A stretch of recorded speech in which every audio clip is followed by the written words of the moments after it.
Abad Pertengahan merupakan sebuah periode panjang sejarah Eropa.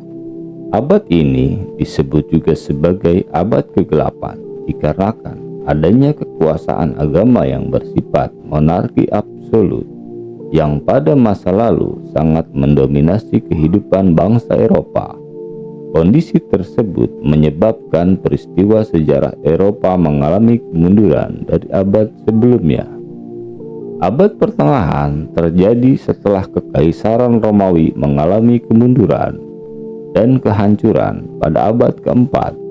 Pada masa itu, berkembangnya anggapan bahwa ilmu pengetahuan harus berlandaskan agama, yang menyebabkan gereja mendominasi seluruh aspek dalam kehidupan, mulai dari bidang pemerintahan, ekonomi, pendidikan, sosial, dan budaya. Tidak hanya itu, gereja bahkan mempengaruhi berbagai kebijakan yang dibuat oleh pemerintah.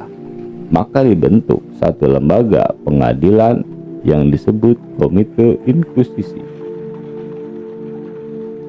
Komite Inkusisi tersebut dibentuk guna menyikapi gerakan-gerakan rakyat berskala besar di seluruh Eropa yang dianggap sebagai gerakan murtad atau sesat. Istilah yang secara luas digunakan untuk menyebut pengadilan terhadap ahli bid'ah atau aliran sesat menurut ajaran Gereja Katolik Roma. Berbeda pada zaman sekarang, di zaman dahulu karya para ilmuwan banyak ditentang oleh gereja karena dianggap mengusung ajaran sesat. Bahkan, Komite Inkusisi yang tak segan memburu dan menghukum para ilmuwan yang getol mempromosikan kesesatan. Hal ini membuat ilmu pengetahuan dianggap tabu dan sesat. Tak cuma diasingkan atau bahkan dipenjara, ada yang sampai dihukum mati. Berikut beberapa di antaranya ialah Nicolaus Copernicus. Copernicus adalah seorang matematikawan dan astronom. Ilmuwan ini mungkin adalah orang yang pertama memformulakan model tata surya, di mana matahari adalah pusat tata surya atau disebut sebagai teori heliosentris. Teori ini juga bertentangan dengan prinsip-prinsip gereja dan isi Alkitab pada waktu itu, yang menerapkan teori geosentris yang menggambarkan alam semesta dengan bumi sebagai pusat dan pusat pergerakan semua benda-benda langit. Namun pengetahuannya tentang heliosentris tersebut dirahasiakan selama 30 tahun karena tidak ingin membuat gereja murka. Meski dalam hidupnya ia banyak menularkan buku-buku karya hingga memunculkan revolusi Copernicus, karena ia berhasil membuka mata ilmuwan lain tentang berbagai hal yang berbau astronomi. Akhir hingga meninggalnya di umur 70 tahun, Copernicus tidak melakukan pemberontakan yang berarti terhadap temuannya, dan ia dicap sebagai orang tanpa prestasi dengan menandai kuburannya dengan tulisan Sang Pecundang.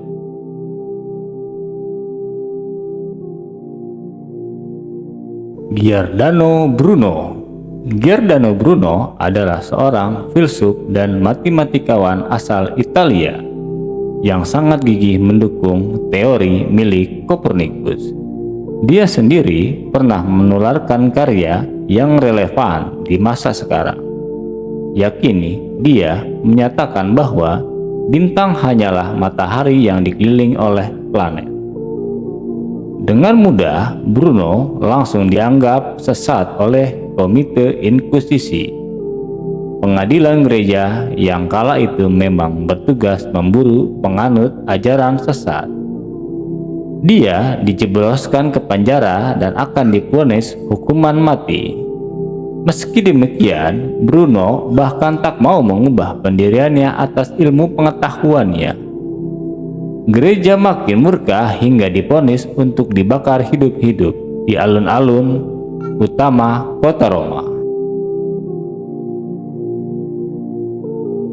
Bruno adalah sedikit dari nama-nama ilmuwan yang dibunuh dan dibakar oleh Komite Inkusisi.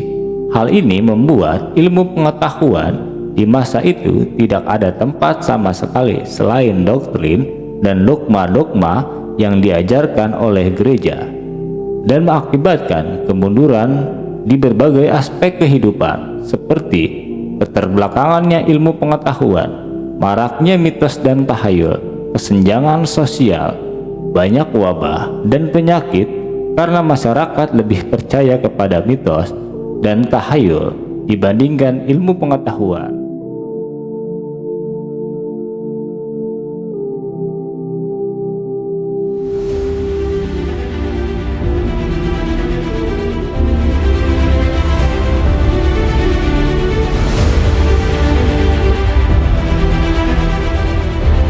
Di belahan bumi lainnya, peradaban Islam mengalami masa kejayaan dan kemajuan di berbagai bidang pada abad pertengahan.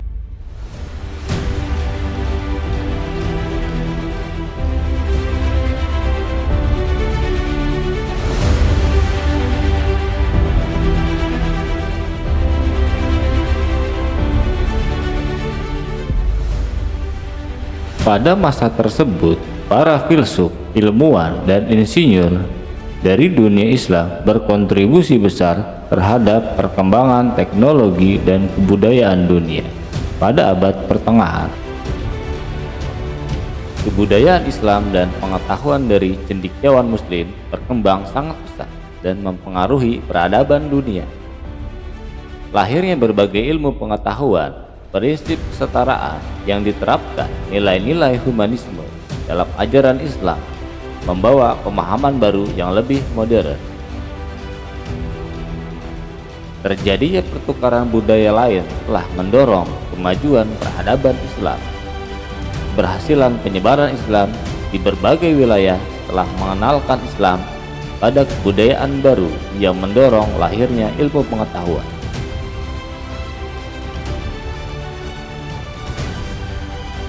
Transformasi ilmu pengetahuan, pengarsiban, dan penerjemahan buku-buku karangan filsuf Yunani seperti buku-buku karangan Plato, Aristoteles, Socrates dipenerjemahkan dalam berbagai bahasa. Banyaknya sekali ilmuwan Islam yang memberikan sumbangsih penemuan dan teorinya untuk kemajuan teknologi maupun perkembangan. Mulai dari ilmu fisika, kedokteran, hingga antropologi, beberapa ilmuwan Islam pada masa tersebut ialah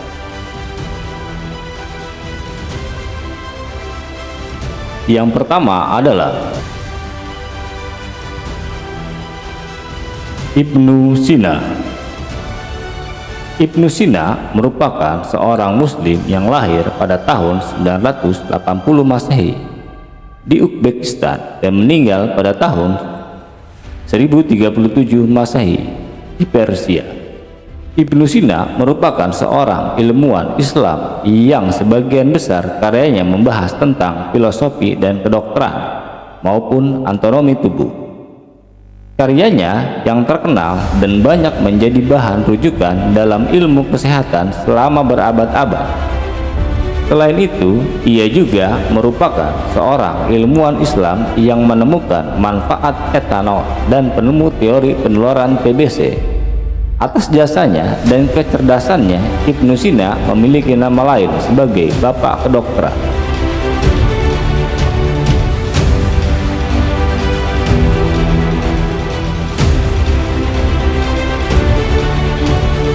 Yang kedua adalah ilmuwan Islam Muhammad bin Musa al-Khawarizm.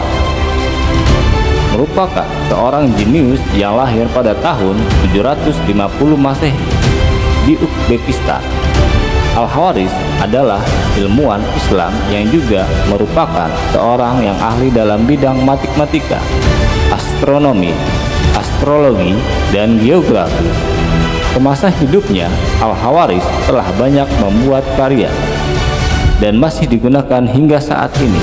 Salah satu temuan ilmuwan Islam ini yang paling terkenal adalah aljabar, ilmu yang sangat membantu dalam menyelesaikan berbagai aturan bilangan. Selain itu, Al-Khawarizm juga merupakan ilmuwan Islam yang menemukan angka. Tak hanya itu, ilmuwan Islam Al-Khawarizm juga menemukan teori tentang trigonometri, astronomi, dan algoritma. Cabang ilmu satu ini sudah banyak dikenal dan digunakan bahkan sampai sekarang. Bukan hanya Ibnu Sina yang dikenal sebagai bapak kedokteran, ilmuwan Islam Al-Jawari juga dikenal sebagai bapak ilmu bedah. Ilmuwan yang memiliki nama lengkap Abu Qasim Al-Jawari ini merupakan ilmuwan Islam yang banyak berkontribusi di bidang kesehatan, terutama dalam ilmu bedah.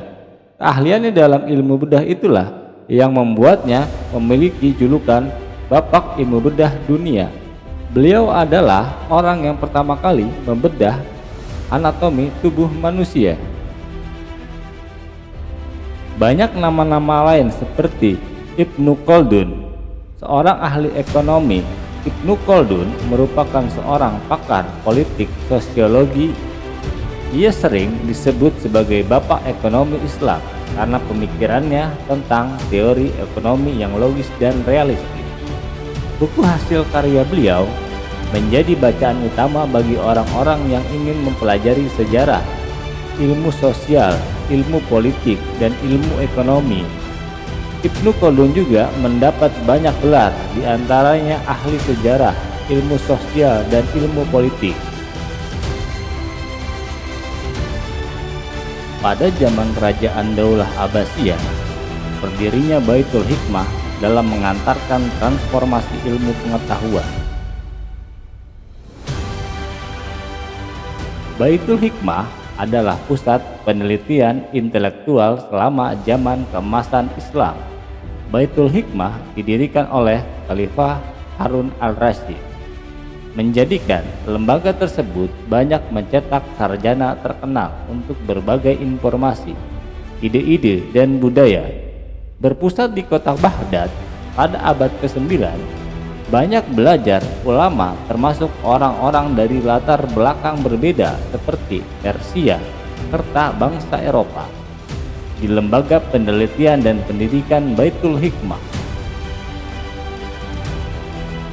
Selain menerjemah buku-buku ke dalam bahasa Arab dan melestarikannya, ulama terkait dengan Baitul Hikmah juga membuat banyak kontribusi asli yang luar biasa menjadi beragam. Observatorium astronomi didirikan dan Baitul Hikmah adalah pusat yang tak tertandingi untuk studi humaniora dan ilmu dalam Islam. Selain ilmu matematika, astronomi, kedokteran, kimia, geologi, geografi, dan kartografi, Baitul Hikmah juga menerjemah bahasa India, Yunani, dan Persia ke dalam bahasa Arab. Baitul Hikmah adalah koleksi besar pengetahuan dunia pada pertengahan abad ke-9. Baitul Hikmah adalah perpustakaan terbesar di dunia.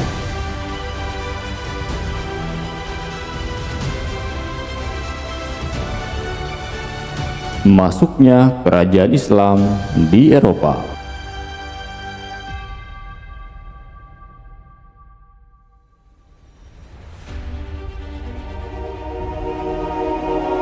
Masuknya kerajaan Islam di Spanyol, tepatnya di Andalusia, mentransformasi ilmu pengetahuan di kawasan Eropa. Banyak buku-buku yang didatangkan dari Baitul Hikmah guna mencetak pendidikan ilmu pengetahuan Islam di Eropa melalui kurikulum dan lembaga pendidikan Islam. Andalusia merujuk pada bagian dari semenanjung Liberia di Spanyol. Perkembangan Islam di Andalusia di Spanyol merupakan salah satu babak penting dalam sejarah peradaban Islam di Eropa dari abad ke-8. Banyak berdatangan para pelajar dari berbagai kalangan dari kawasan Eropa untuk belajar, di mana Cordoba dan Grenada menjadi pusat peradaban Islam di Barat, sekaligus menjadi salah satu pusat peradaban dunia.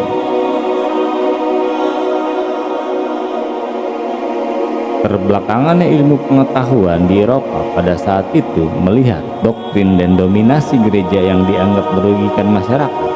Akhirnya muncul gerakan yang ingin mempelajari ilmu pengetahuan agar terbebas dari belenggu kekuasaan gereja.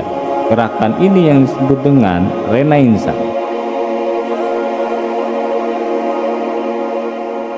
Namun, selain dilatar belakangi oleh dominasi gereja, munculnya Renaissance juga dipengaruhi oleh latar belakang ekonomi pada saat itu. Pada saat itu, Eropa menggunakan sistem ekonomi tertutup yang membuat perekonomian hanya dikuasai oleh para golongan penguasa.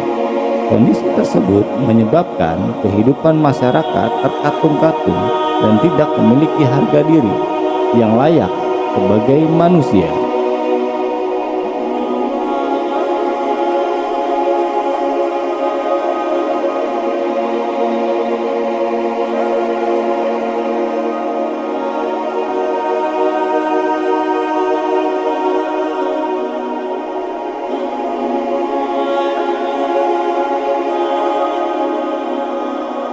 Tidak kita pungkiri, masuknya kejayaan Islam di Eropa mengubah pemikiran bangsa Eropa.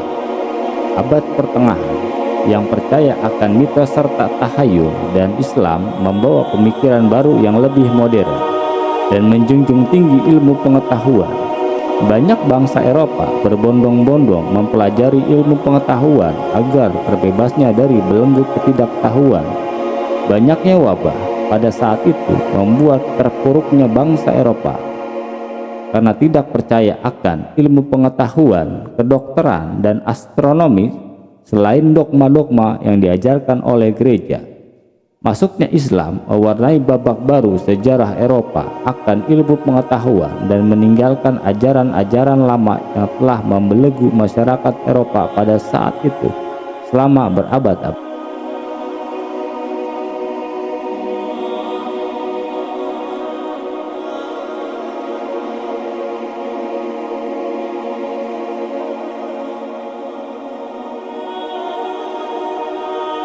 Sampai runtuhnya kejayaan Islam di Spanyol, dinasti Umayyah yang mulai kuat pun tercerai-berai menjadi beberapa bagian.